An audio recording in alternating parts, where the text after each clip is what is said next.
This week, Dawn Haycock from Cabot writes about her experiences with health care coverage in the state, and she asks, how long is it going to take to set up this health care? It is much needed.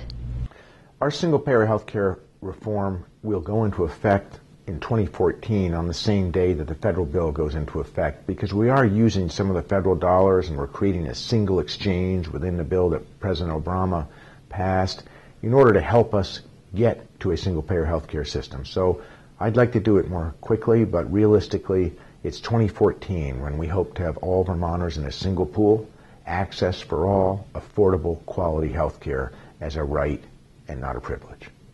Cassandra Bouchard of Burlington wrote asking, what can you do to help this job market? What can we all do to make sure that our men and women who have served their country can make a living in civilian life? Well, let's start with the brave men and women who just returned from Afghanistan and other overseas assignments and are finding they're facing 30 to 35% unemployment. We've just recommended that the legislature get to my desk immediately a tax credit of $2,000 for any employer that hires one of our vets. And I think that's incredibly important. We want to get that done. We're also working together with Congressman Peter Welch, who's trying to pass a $2,400 federal tax credit, which will give folks a total of $4,400 worth of credit in the case of hiring a veteran. That would be would make a real difference. Second, on the jobs front generally for all Vermonters, listen, my job was to help create jobs, and that's what I focus on every single day. There are three key components to our jobs plan. The first is we cannot compete until we get cell service and broadband to every last mile. I've committed to getting that done by 2013. We'll be in economic backwater until and unless we get that done, and we're working hard to do it. Second, if we continue to let health care costs increase at 20–25% a year, twice the rate of inflation, we see our health care spending in this little state double every 10 years. It's simply unsustainable. It's going to squash small businesses and squash job growth. So we want to be the state that passes the first single-payer health care system where health care is a right, not a privilege, where health care follows the individual, is not a requirement of the employer, and most importantly, where we contain cost so that we can grow jobs. That's a huge jobs creator if we succeed in doing that. Third and finally, having an education system from early childhood education to higher education that makes Vermont the education state, the state where we're actually educating our kids for the 21st century jobs. And you know, I go out and I visit businesses 4, 5, 6 times a week.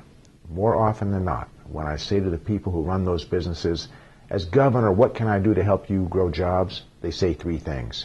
Our employees need to be able to work from their homes. They need broadband and high-speed internet. Second, they say, we've got to get health care spending under control because it's killing us trying to keep up with the rising premiums of insurance. And third, they say we often have jobs. We just don't have the trained workers to do those jobs. And it is government's job to match the jobs creators that have jobs and have work to do, and making sure we have an education system that produces workers that can do those jobs. So short term with the military, the tax credits will help. Long-term, broadband, healthcare spending under control, and an education system that trains us all for the jobs of the 21st century, I think we have a bright jobs future. Robin from Ludlow wrote asking, why are you so down on smoking cigarettes? The state keeps raising the prices on those, but you don't do anything about the cost of alcohol. That's an interesting question. My own view is that obviously we need to discourage cigarette smoking and we need to discourage excessive use of alcohol. They're both addictive and they both have terrible health effects and terrible effects on society. Having said that, I don't think that raising taxes on either makes any sense.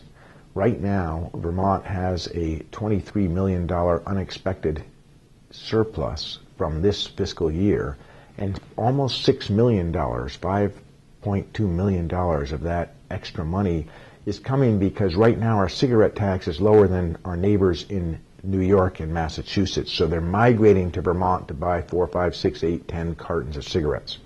So in effect, revenues are up because we're competitive for a change with competing states. I think we should keep it that way and frankly keep exploiting those sales, which we need the money. Let's be honest about this. People are going to buy cigarettes. The question is where. I would rather they buy them in Vermont and have us get the revenue than raise the tax $1 a pack and watch them go back to where they buy them now. It just doesn't make any business sense.